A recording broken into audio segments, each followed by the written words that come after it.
You are listening to the QSR Web Podcast. Are you a supplier or brand working to elevate the customer experience? The Interactive Customer Experience Association connects brands, suppliers, agencies, and more who are working to create transcendent customer experiences. Let's work together to create a better customer experience ecosystem for us all. Join the ICX Association today at icxa.org. Hello, and thanks for joining us for this week's QSR Web Podcast. I'm QSR Web Editor Shelley Whitehead, and we're trying a little something different this week with a two-part edition featuring a recent interview with DC-based brand And Pizza and its CEO Michael Lastoria. The restaurateur was his usual open and sharing self and offered some insights in our interview that we thought other brands might be interested in hearing about. So come right back after this brief word to hear the first part of the series focused on building a pizza brand as both a business and a mission. The Interactive Customer Experience Association's mission is to connect B2C brands to technology that elevates the customer experience. Brands have access to resources, project help, news, and insights based around boosting their customer experience. Suppliers gain network opportunities to reach these brands and help them provide solutions to elevate their customer experience. Join today at icxa.org. All right, now we're back with our listeners again who are in luck today as the very different, very counterculture, but always very big-hearted DC-based brand And Pizza is our subject of concentration today as And Pizza CEO Michael Lastoria has joined us. Welcome, Michael. Thank you for having me. Really excited to chat with you today. My pleasure. You know, yours is such a fascinating brand, which kind of, well, I'll just say metaphorically wears the leather jacket and long hair in a room full of suits and ties. But that's really kind of almost emblematic of And Pizza's personality, isn't it? Yeah, it's funny you say that. I think that, as a brand, we definitely have a strong personality and strong point of view in terms of how we see the world, what we're looking to do through pizza, and so how we're looking to continue to grow and sort of spread our proverbial gospel and as far and as wide as we can. So I think it's well said. It does connect the dots very specifically in terms of who the brand is as a person. Spread your proverbial gospel. I have to find out what is the proverbial gospel of And Pizza. So people often ask me, why you called it And Pizza, because the name in and of itself is kind of goofy. And when you lead with a symbol that's an ampersand that has, quite a bit of historic meaning and context, I definitely have some explaining to do. So for us, it was really about building a values-based business, and the symbol that we felt like at the time that best reflected those values was the ampersand. And it was a lot about promoting unity and doing the right thing. And that's kind of the biggest filter that we use in a lot of the decisions that we make, which is, are we uniting people? Are we doing the right thing? Predominantly as it impacts the employer-the-employee relationship, and how can we really rethink, what it means to be the right kind of employer, everything from, wage to policy to democratizing decision-making, everything in between. We are just really focused on how we can sort of change the way that people think about that and build a business that can be a case study, hopefully for others to follow. So that's where the idea And Pizza comes for. And I fell in love with the food service industry because food is extremely emotional, but also for the sheer fact that it employs 10% of America's workforce, a fact that I think a lot of us inside the industry know, but many people that don't work within or don't follow the industry really aren't keyed into. And that's what makes this so special. It's probably one of the most human industries and always has been. And that's really what we enjoy the most about it. That's interesting for you to say in this age when we're all just immersed in technology. But it's kind of an interesting approach. I just want to check with you at nearly, you're like 7 years in now for the brand, aren't you? Gosh, yeah, we're coming up on our 7th anniversary this summer. Okay, so and you're now in 5 states in DC? Yeah, we're Virginia, Washington, D.C., Maryland. We are in Pennsylvania, New York, Massachusetts, and Florida. Okay, how many locations total? I just want to, these are the facts that everybody wants to Yeah, get of course. the latest on. We have 34 locations. We have another 13 in development that will open this year. And we're looking to continue to grow, thoughtfully, but also, continuing to pick up the pace, over the coming years. So speaking of those cities and states that the brand currently has settled into, each one is their own community, and community really is kind of key to Ambitious mission. So I wonder, how do you make that materialize in different places?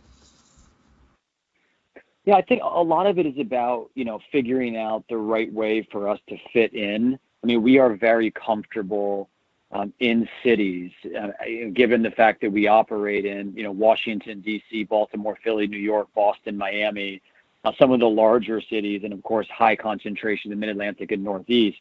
That feels like our, DNA and the birthplace of, where And Pizza comes from. But each city has its own, unique characteristics. So when we really think about, how we design the pizza shops, to the food and the ingredients that we source, to sort of the vibe and the culture, of the four walls that we create, that's where really it's most impactful. There's the obvious stuff, which is the sort of the local charitable partnerships, the being a good neighbor, what it means to be a part of a community. And there's the other stuff in terms of like bringing, our DNA to that particular neighborhood, or market or city, and, trying our best to add value and not just open our doors and ask for a share of your wallet, but bring something more than that.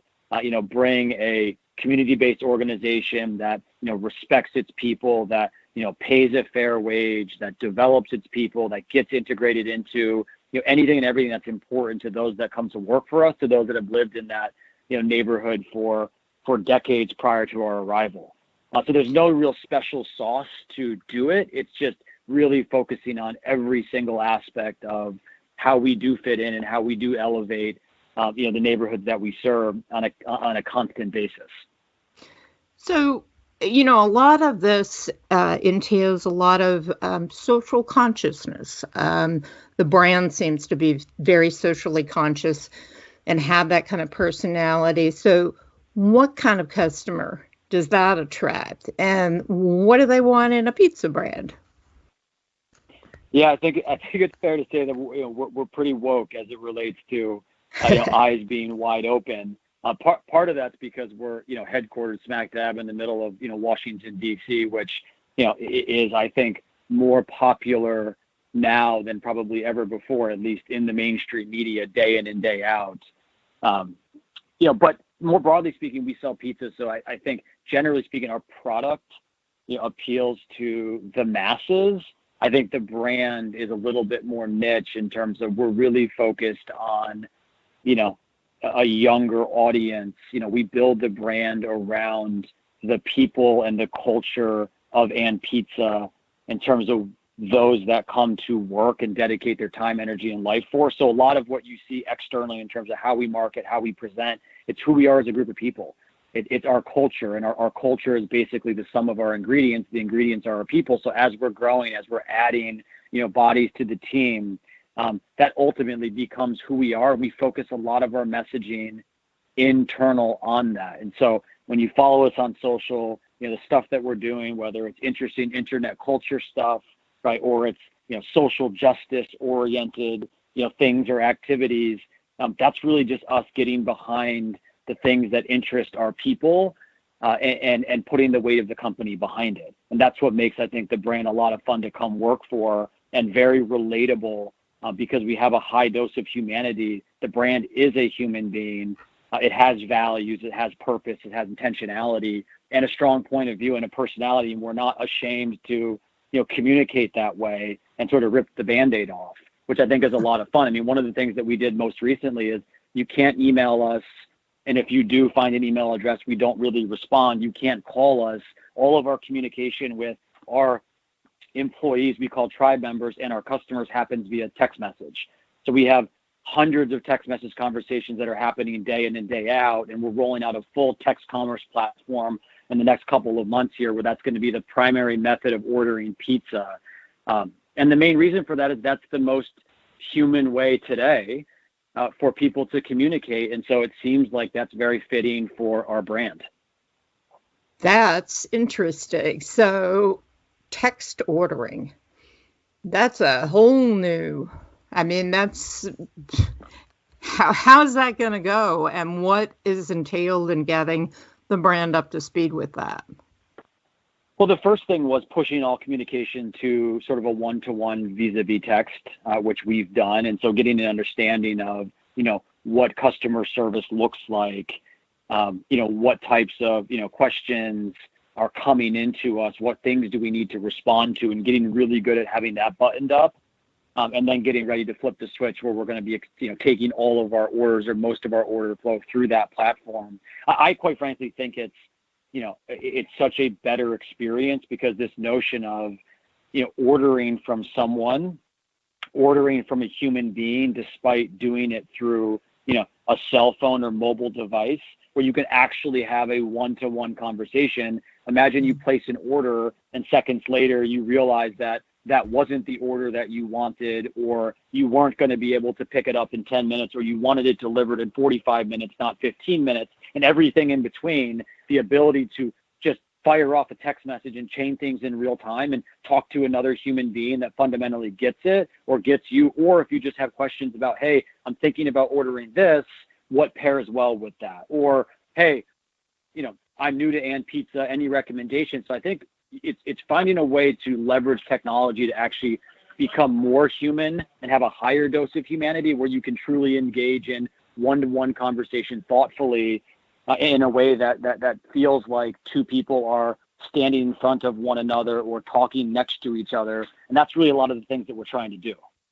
It really sounds like you have to empower your people to make their own decisions in that kind of system and be responsive for their own thoughts.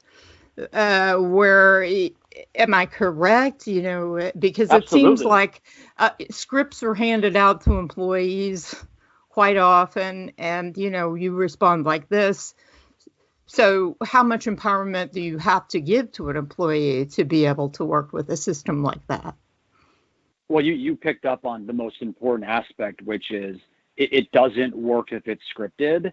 It only works if it's authentic, if it's real. And I think that's what makes this brand work the most, is that we allow, our people who are the de facto face of the brand, right? Those that are having the interactions day in and day out with our guests in the shop, to do the same communication digitally. And we're not afraid if mistakes are made, because people make mistakes. People make mistakes in communication all the time. And we're just willing to, lead with what we think is the right thing to do. And I think that's very hard for a lot of companies, to get comfortable with this notion that you're not going to be able to control every conversation. You're not going to be able to necessarily get everyone to do what you want them to do. It really comes down to, if you have values and you hire based on those values, if the brand has a personality, you hire people that fit that personality, and you give them complete permission and freedom to be who they are, to celebrate their oneness, to communicate the way they communicate to their friends, with your guests, it works really well. And I found that when you give people that permission and freedom, oftentimes they respect you for it. There's a high degree and a heightened degree of trust, and they take that responsibility very seriously, versus the opposite of that, which is, imagine all of the HR issues that could stem from this, or all of the things that could go wrong. Most certainly things could go wrong, but we fundamentally believe that one-to-one human interaction, whether it's in shops or whether it's digital, is the most important interaction. And we want it to be real, authentic, and heartfelt. Lastoria has strong feelings about how his chain communicates and deals with its employees, who tend to be some of the better paid restaurant workers in their markets. That is one of the areas we'll cover in the rest of my interview with Lastoria, along with how Ann Pizza managed to react so quickly to that whole hallway pizza guy meme during Michael Cohen's televised testimony on Capitol Hill at the end of February, as well as plans for growth and other surprises.